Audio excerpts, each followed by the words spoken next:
dah admit, yang dah masuk hospital lah masa ni bulan 4-5 hari tu lah. Jadi kita bagi kepada patient tu dan kita suruh mereka kumur 3 kali sehari menggunakan cecair kumur tersebut lah. Jadi selepas 4 hari berkumur secara kerap tu, kita pun buat baliklah swab test tu.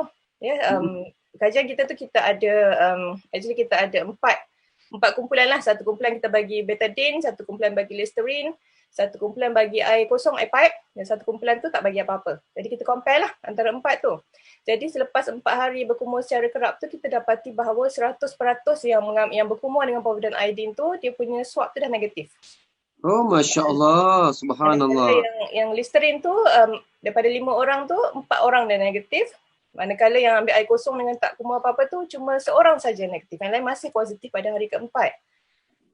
Lepas tu kita repeat lagi swab tu pada hari ke-7, pada hari ke-12 memang consistently negatif lah.